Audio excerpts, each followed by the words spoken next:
এতক্ষণে নিশ্চয়ই আপনারা সকলে জেনে গেছেন যে 2010-এর বিশ্বকাপ চ্যাম্পিয়ন এবং 2026-এর সম্ভাব্য বিশ্বকাপ জয়ী স্পেন দল, যেই ইউরোপিয়ান জায়ান্টের গোটা দলটার মূল্য $1.2 বিলিয়ন বেশি।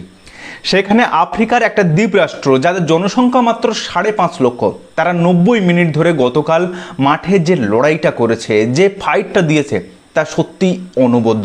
বিশেষ করে তাদের গোলকিপার 40 বছর বয়স্ক ভজিনহা 7টা অসামান্য সেভ করেছে।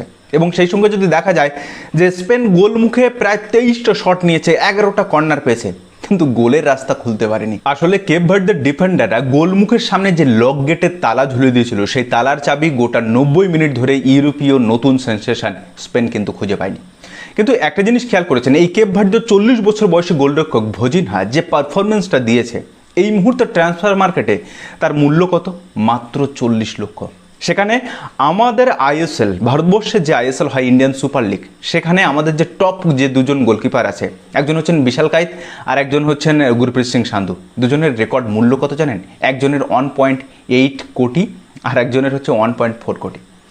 মানে একটা কতটা হাই প্রোফাইল একটা লিগ, যে লিগে প্লেয়ারদেরকে এইভাবে টাকা দেওয়া হচ্ছে। আসলে এই সমস্ত প্লেয়ারদেরকে এভাবে ওভার ভ্যালুড করে রাখা আসলে তো ভারতীয় ফুটবলের ডিগ্রেডেশনের সামিল। এই টাকাগুলোকে যদি গ্রাসরুট লেভেলে রাখা যায় বা কোচিং স্টাফদেরকে আরও ভালো উন্নত শিক্ষায় শিক্ষিত করা যায়, তবে সেটা কিন্তু আরও ভালোভাবে। আপনার কি মনে হয়? আমি কিন্তু কোনো ফুটবলারকে দোষারোপ করছি না। এই বিষয়ে আপনার কি মতামত অবশ্যই কমেন্ট বক্সে জানাবেন।